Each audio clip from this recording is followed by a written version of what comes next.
il y a beaucoup d'expressions de propagande qui sont des mauvais noms. Et quand il y a un mauvais nom, c'est facile à corriger, on choisit un autre nom. Donc, si eux disent pirate ou piraterie, moi je dis partage. C'est facile, remplacer un nom par un autre nom. Mais le problème avec ce faux concept de, entre guillemets, propriété intellectuelle est beaucoup plus profonde. On ne peut pas dire la chose que les autres appellent la propriété intellectuelle parce qu'il n'y a pas de telle chose. Cette chose n'existe pas. Voici l'erreur, voici la confusion. Donc remplacer le nom ne suffit pas et dire la chose que les autres appellent propriété intellectuelle ne suffit pas parce que l'erreur est dans supposer qu'il y ait une telle chose.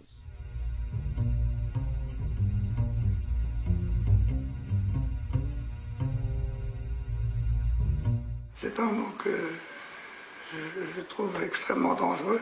En écoutant Feldman, j'avais une image qui s'imposait à moi, c'est celle de l'arc-en-ciel. Quand on parle de l'arc-en-ciel, de quoi parle-t-on? Et on peut se disputer pour savoir où commence cet arc-en-ciel, où il va, etc.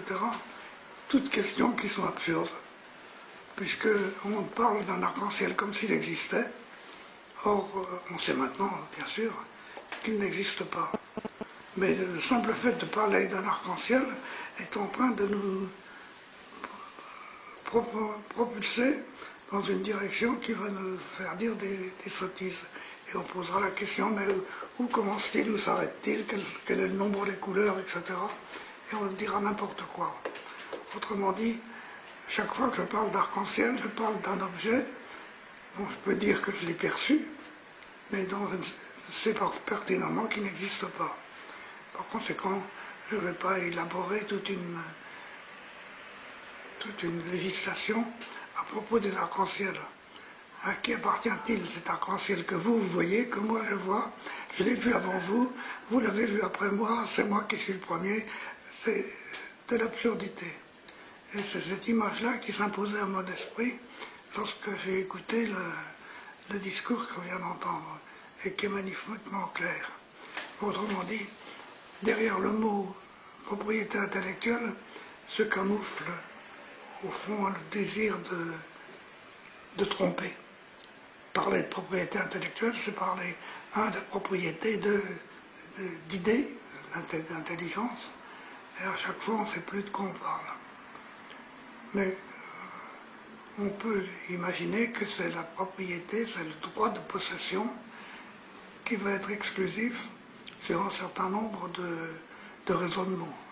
C'est ça que j'appellerais la propriété intellectuelle, c'est le fait que pour utiliser les résultats de telle ou telle activité de l'intelligence, je dois payer ou pas, ne pas payer. Au fond, propriété signifie mise à l'intérieur du système économique. Autrement dit, donner du sens à la valeur d'une idée, ce qui est une idée assez pittoresque, complètement absurde. Quelle est la valeur de la poussée d'Archimède? C'est une idée extraordinaire qu'a eu Archimède de remplacer un objet par la quantité d'eau que l'on peut mettre à sa place. C'est très astucieux. J'imagine Archimède s'apercevant de ce qu'il a découvert et ayant suivi des cours d'économie, disant « Mon idée, voilà ce qu'elle vaut ». Évidemment, c'est absurde. Eh bien, pour moi, propriété intellectuelle, c'est complètement à côté de toute réalité. D'autre part, l'activité intellectuelle, comment est-ce qu'elle se déroule? Comment est-ce qu'elle peut déboucher sur le monde de l'appropriation?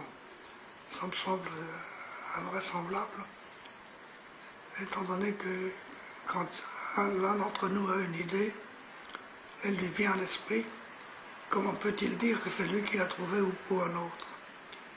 tous ceux qui écoutent leur propre activité intellectuelle se rendent compte que ce qu'il y a de plus riche dedans, c'est ce qui vient de l'extérieur.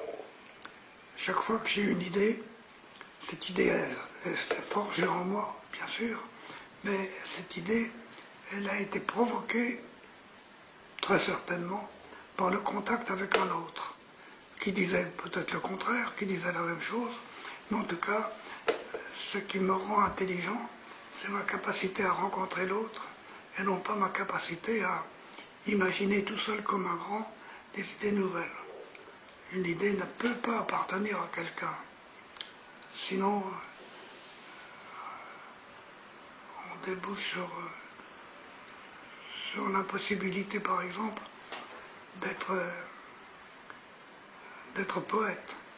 Lorsque Rimbaud dit « je est un autre », c'est une idée astucieuse, mais est-ce que c'est une idée de Rimbaud tout seul, ou est-ce que c'est un jeu qu'il a créé dans cette discussion avec d'autres? Personne ne le sait, lui-même ne le sait pas, par conséquent ça ne peut pas être approprié. Finalement, il ne reste rien du mot propriété intellectuelle. Il y a des appropriations monstrueuses, comme l'appropriation de la possibilité de guérir quelqu'un avec un nouveau médicament. L'idée que ça soit soumis à un droit d'entrée, car c'est ça l'objectif de la propriété intellectuelle, cette idée-là me semble au minimum barbare et au pire monstrueuse.